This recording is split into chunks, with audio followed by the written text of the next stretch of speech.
울먹이는 소녀의 911 구조 요청 전화를 받고 현장에 출동한 벨 카운티 경찰들. 19살의 페이스 콕스는 조금 전 자신의 집에서 일어난 끔찍한 사건을 경찰에게 진술하며 공포에 몸을 떱니다. 그녀는 자신이 구조한 아기 고양이들을 임시 보호처에 데려다주고 집에 도착했다고 합니다.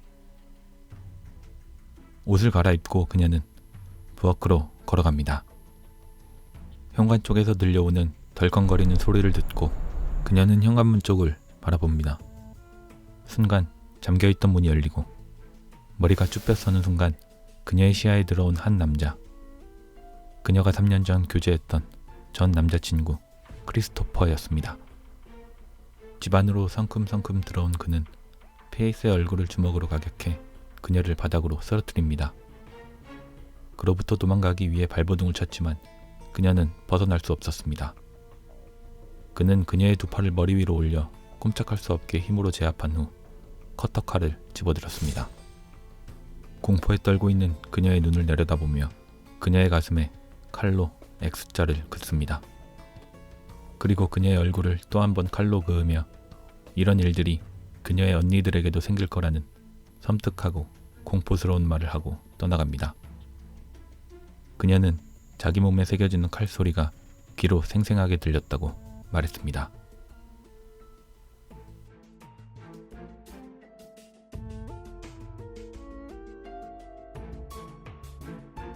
그녀의 전 남자친구 21살의 크리스토퍼 프리코피아는 일하고 있던 직장에서 폭행 및 범죄를 의도로 한 주거 침입죄와 피해자 보호명령 위반 혐의로 체포됩니다. 크리스토퍼는 도대체 자신을 왜 체포하는지, 지금 무슨 일이 일어나고 있는지 전혀 모르겠다고 이유를 알려달라고 경찰에게 호소합니다. 경찰은 그에게 모르는 척 연기를 그만하라고 말했습니다. 그는 그렇게 감옥에 갇혔고 약 1억 7천만 원의 보석금이 책정됐습니다. 그가 처한 형량은 99년이었습니다. 부모님의 도움으로 간신히 보석금을 지불하고 풀려난 크리스토퍼는 무죄를 주장합니다.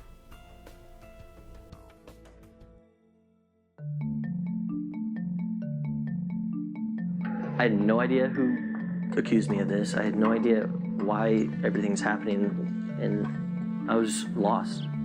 I was constantly fearful as to what could happen the next day. I was going to sleep hoping I wouldn't wake up to try just to get away from it. 검사는 기소를 철회했습니다. 자신의 무죄를 입증하지 못했다면 평생을 감옥에 갇히게 될 뻔했던 크리스토퍼. That's what I was scared of most. Just going to prison for no reason.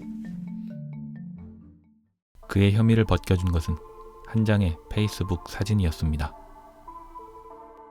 He sent me a text message and said, okay, I finally got the details. And she's saying that it happened on September the 20th. 페이스가 크리스토퍼로부터 공격을 받았다고 주장했던 시각은 20일 저녁 7시에서 7시 20분 사이였습니다. 변호사 리거로부터 사건이 일어났다는 날짜와 시간을 전해들은 엄마 에리는 즉시 그날을 떠올렸습니다. 스킨케어 제품 판매사원으로 일하고 있는 엄마 에리는 사건이 일어났다는 날 아들 크리스토퍼와 함께 회사의 행사에 참여했던 것을 기억해냈습니다. Thankfully, I do log on to Facebook all the time, and I check in when I go places. 9월 20일 저녁 7시 엄마 에린과 크리스토퍼가 있던 곳은 사건 현장으로부터 약 104km 떨어진 오스틴의 르네상스 호텔이었습니다. 그날 역시 그녀는 아들과 또 다른 2명의 지인과 함께 사진을 찍어 페이스북에 올렸고 이는 아들 크리스토퍼의 무죄를 입증해줄 명백한 증거였습니다. 그 시간 그 장소에 모자와 함께 있었던 지인들의 진술서와 증거사진은 검찰에 제출됐고 검찰은 포렌식 전문가를 통해 사진이 찍힌 시간을 확인합니다. I'm thinking, this is awesome. You know, by the grace of God, this, you know, she said it happened on the day that I can totally 100% say where he was at. 한 사람의 인생을 영원히 파괴시킬 수도 있었던 이 사건은 순진한 얼굴을 한 그녀의 무서운 자작극이었습니다.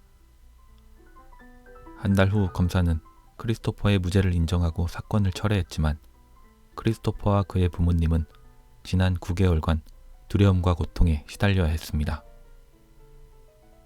정신적 고통을 비롯해 그의 부모님은 크리스토퍼의 보석금과 변호사 비용을 감당하기 위해 대출을 받고 은퇴연금까지 모두 쏟아 넣어야 했습니다. I just hope something like this doesn't happen to anybody else. 경찰 전문가 브루스는 구속영장을 발부하기 전 경찰이 용의자의 알리바이에 대해 좀 더 조사할 필요가 있다고 강조합니다. 크리스토퍼의 경우 역시 신고 후 이틀 만에 아무런 조사 없이 체포가 이뤄졌고 실제로 많은 사람이 거짓 신고로 인해 억울하게 고통받고 있습니다. 크리스토퍼의 체포 당시 경찰은 그에게 사건의 내용조차 제대로 알려주지 않았고 사진 한 장으로 확인될 수 있었던 그의 알리바이는 조사조차 이뤄지지 않았습니다.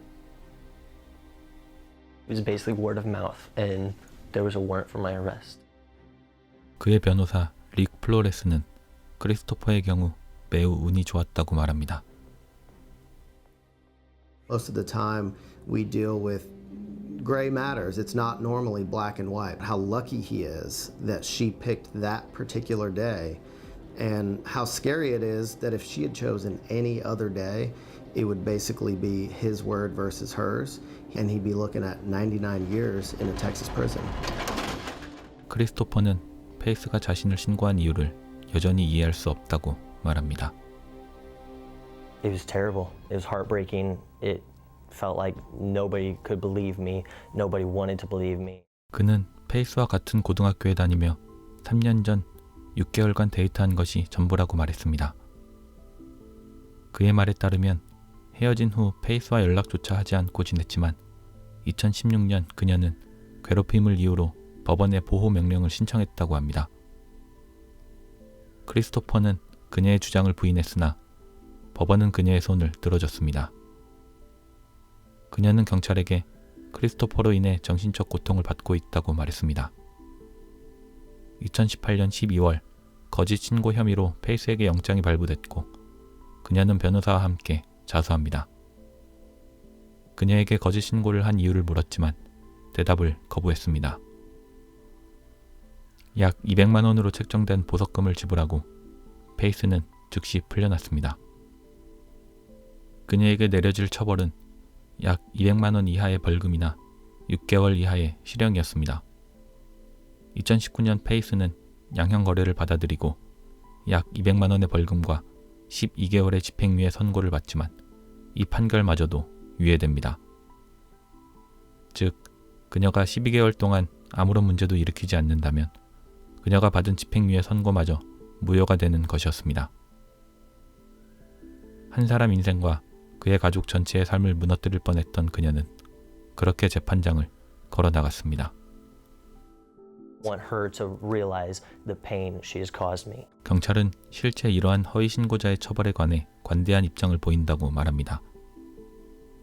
경찰은 사람들이 범죄를 신고하는 데 있어 두려움을 느끼지 않게 하기 위한 이유로 접수된 신고의 내용이 정확하지 않아도 신고자에 대해 처벌하지 않았습니다. 이는 실제 범죄가 일어났을 때 사람들이 처벌에 대한 두려움으로 신고를 꺼리지 않게 하기 위함이었으나 이를 악용한 사례들이 기하급수적으로 늘어났습니다. 특히 강간에 대한 허위 신고 사례가 한 예입니다. 2016년 18살의 니키 유비노는 코네티컷의 세크리드 하트 대학에 재학 중이었습니다. 니키는 경찰에게 캠퍼스 밖에서 열린 하우스 파티에서 같은 학교에 재학 중인 2명의 풋볼 선수들에게 강간을 당했다고 신고합니다. 그녀는 일면식도 없는 2명의 흑인 남학생들이 자신을 화장실로 끌고 들어갔고 도망치려 했지만 그들은 문을 잠그고 차례로 자신을 강간했다고 진술했습니다. 이로 인해 두 선수는 학교에서 정학을 당하며 쫓겨났고 받고 있던 장학금 역시 박탈당합니다. That was the biggest type of accusation somebody can make. Whether, like, the only thing close to that is murder. It was life changing because, you know, people don't look at you the same way. People don't talk to you. I didn't even have a chance to even clear myself. 성폭행범으로 지목된 학생들은 합의로 이루어진 성관계임을 주장했지만 그들의 결백을 입증하기까지는 16개월의 시간이 걸렸습니다. 일반적으로 허위 강간 신고에 관해 처벌하지 않았던 경찰은 니키의 신고에 강한 의구심을 가졌고 이례적으로 기소 전 사건을 깊이 들여다봅니다. 목격자 진술과 인스타 메시지 증거는 그녀의 주장과 반대를 가리켰고 결국 그녀는 자신이 거짓말을 했다고 고백합니다. 2017년 2월 그녀에게 증거 조작 혐의로 체포영장이 청구됐고 그녀는 영장 청구 이틀 뒤 자수를 합니다. 그녀는 성관계가 합의로 이뤄졌음을 인정했고 거짓말의 이유를 고백했습니다. 그녀는 자신이 좋아하는 또 다른 남학생이 자신이 2명의 다른 남학생과 화장실에서 나오는 것을 목격했고 그에게 다른 남자들과 합의로 성관계를 한 것을 알리고 싶지 않아 거짓말을 했다고 말했습니다. 성관계를 했다는 대신 그녀가 강간을 당했다고 말하면 자신이 좋아하는 그 남학생이 그녀를 동정하고 그녀를 위해 분노할 거로 생각했다고 말했습니다. 자신의 인생만을 최고로 생각하며 타인의 소중한 삶을 자신의 이익대로 소모하려 한 그녀의 기막힌 변명. 그녀는 무죄를 주장했습니다. Finally, she's telling the truth. Like finally, she's coming out and saying what really happened because, but still at that moment, I was still out of school. I was still having difficulty. So even though she may have come out and tell the truth, the damage had already been done. 증거 조작 혐의, 거짓 신고 및 경찰의 수사를 방해한 죄로 배심원 앞에 서게 된다면 그녀는 6년형에 처해질 수 있었습니다. 니키는 재판을 선택하는 대신 유죄를 인정하고 양형 거래를 받아들여 2018년 8월 징역 1년에 집행유예 3년을 선고받습니다. So I just hope that, she knows what she's done and the fact that my life will never be the same. Like I have anxiety, I have PTSD from 니키 유비노의 허위 신고 사건의 실형 판결은 악의적인 거짓말로 타인의 인생을 망가뜨리고도 처벌받지 않는 부조리한 현실에 경종을 울린다는 메시지로 큰 환영을 받았습니다. 니키가 받은 형량은 양형 거래를 받았음에도 불구하고 지금껏 허위 신고로 내려진 판결 중 가장 무거운 벌을 받은 것에 속합니다. 하지만 이로 인해 실제 성폭행을 당한 여성들이 신고하기를 꺼리게 될까 우려하는 목소리도 적지 않습니다. 실제 성폭행을 당했다 하더라도 수사 과정에서 겪는 고통과 복잡한 재판 과정을 두려워해 신고 자체를 포기할 수도 있다는 우려입니다. 허위 신고는 피해자의 말을 진실로 믿고 많은 시간을 들여 사건을 조사하는 경찰들을 분개하게 만든다고 합니다. 특히 허위 강간 신고로 인한 가장 큰 대가는 경찰이 실제 강간 피해자를 잠재적 범죄자로 의심하게 된다는 점입니다.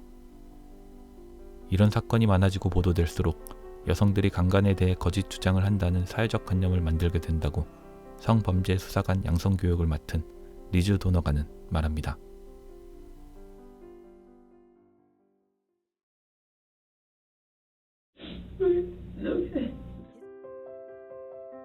And right now, the statements that I've been given do not match evidence. I'm not telling you to drop charges. I want to know the facts about what happened.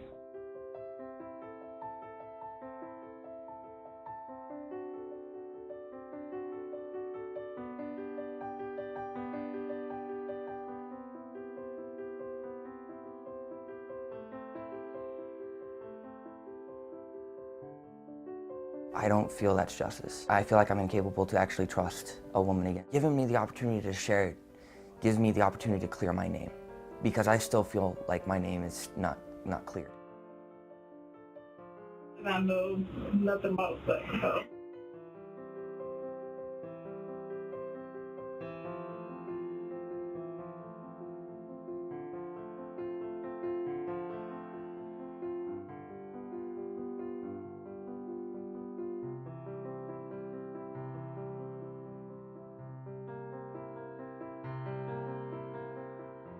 all the scholarships, everything. I will go through with helping you, but money they gave me, I don't want to have to pay it back forward because that will take a long time.